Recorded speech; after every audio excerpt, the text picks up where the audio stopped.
Hello everyone, welcome back to our channel Believe e learning. आज हम लोग हमारे बिजनेस ऑर्गेनाइजेशन सब्जेक्ट के फर्स्ट चैप्टर होम ट्रेड के थर्ड पार्ट पर डिस्कस करेंगे। आज का हमारा टॉपिक है मेथड्स ऑफ सेंडिंग गुड्स। मतलब गुड्स को एक जगह से दूसरी जगह ले जाने के लिए कुछ तरीके हैं जिनकी मदद से हम अपने गुड्स को बहुत ही आसानी से और टाइमली उसकी डेस्टिनेशन तक पहुंचा सकते हैं। ऐसे तो बहुत से टाइप्स हैं like human carriers, motor trucks, post office, railways, ships, airplanes etcetera. कुछ मेथड्स को हम ब्रीफली डिस्कस कर लेते हैं। First, railway. Railway are the most important means of transporting goods from one place to another. Railway हमारे लिए एक बहुत ही अच्छा और बहुत ही ज़रूरी जरिया है गुड्स को एक जगह से दूसरी जगह पहुंचाने का, टाइमली और सेफली। रेलवे में दो तरह की ट्रेन्स चलती हैं, एक गुड्स ट्रेन और दूसरी पैसेंजर ट्रेन। मोस्टली गुड्स तो गुड्स ट्रेन से ही सेंड आउट होते हैं, बट कुछ गुड्स ऐसे होते हैं जिनके टूटने का कुछ ज़्यादा ही डर रहता है, तो वो हम प्रेफर करते हैं कि हम पैसेंजर ट्रेन से ही सेंड करें। इसमें सेंडर पैसेंजर ट्रेन में अपना एक पार्ट बुक कर लेता है, जिससे कि बाकी पैसेंजर्स लोगों को कोई प्रॉब्लम नहीं होती है। अब रेलवे अथॉरिटी गुड्स को ट्रांसफ़र करने से पहले कुछ फॉर्म की फॉर्मेलिटीज़ पूरी करवाती है, जिसमें वो सबसे पहले ये पूछती है कि आप अपने गुड्स को किस रिस्क पर भेज रहे हैं, ओनर्स के रिस्क पर कि रेलवेज रिस्क पर। ये दोनों में लागू होता है, गुड्स ट्रेन में भी और पैसेंजर ट्रेन में भी। अब बात आती है कि ओनर्स रिस्क और रेलवेज रिस्क होता क्या है। Owners risk: if the goods are sent at the owner's risk, the railway company will not be responsible for any damage or loss of goods in transit unless it can be proved that it has been caused by willful misconduct of the employees of railway। मतलब कि अगर आप owners risk पर अपने goods को send out कर रहे हैं, तो इसमें अगर गुड्स डैमेज होते हैं ट्रांजिट होते वक्त, तो इसकी सारी जिम्मेदारी आप पर होगी, रेलवे अथॉरिटी की नहीं होगी। अगर ये प्रूफ भी हो जाता है कि रेलवे अथॉरिटी के किसी एम्प्लॉय के ज़रिए मेरे गुड्स डैमेज भी हो गए हैं, तब भी इसमें ज़िम्मेदारी आप ही की होगी। रेलवे अथॉरिटी इसका कोई ज़िम्मेदारी नहीं लेती है।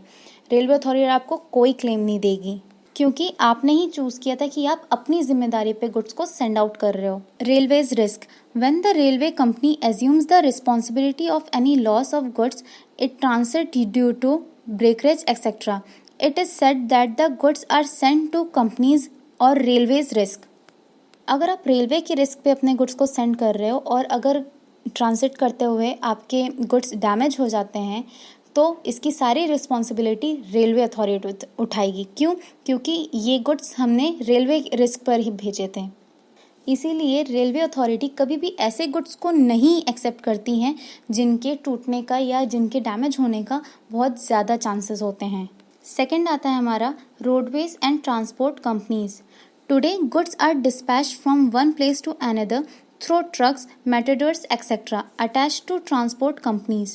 When goods are packed and the names and addresses of the sender and receiver of the goods are written on the packing of goods. कुछ गुड्स को हम रोडवे के जरिए भेजते हैं, जैसे कि ट्रक्स हो गए। जब हम रोडवे के जरिए भेजते हैं तो ट्रांसपोर्ट कंपनी हमारे गुड्स को बहुत अच्छे से पैक करती है, उसके ऊपर सेंडर का नेम और एड्रेस लिखती है और रिसीवर का नेम और एड्रेस लिखती है। उसके बाद में उसे ट्रांसपोर्ट कंपनी के ऑफिस में ले जाया जाता है, उस गुड्स को वेट किया जाता है, उसके अकॉर्डिंग उसका फ्राइट काटा जाता है और वो फ्राइट रिसिप्ट रिसीवर के पास भेजी जाती है। जब गुड्स उसके पास पहुंचते हैं, जब तक वो अपनी फ्राइट रिसिप्ट नहीं शो करेगा तब तक उसे उसके गुड्स नहीं मिलेंगे। जब वो शो कर देता है, उसको दिखा देता है कि हाँ ये फ्राइट रिसिप्ट है, तब उसे उसके गुड्स मिल जाते हैं। Third, dispatched by post. Precious and lightweight goods are dispatched by post. For example valuable post. कुछ गुड्स ऐसे होते हैं जो बहुत ही ज़्यादा प्रीशियस होते हैं या जिनका वेट बहुत ही कम होता है, तो उनको हम पोस्ट के थ्रू हम सेंड करते हैं। Fourth, dispatch through factory employees. If that is convenient and the buyer and the seller both are in the same city, goods may also be dispatched through some worker of the factory.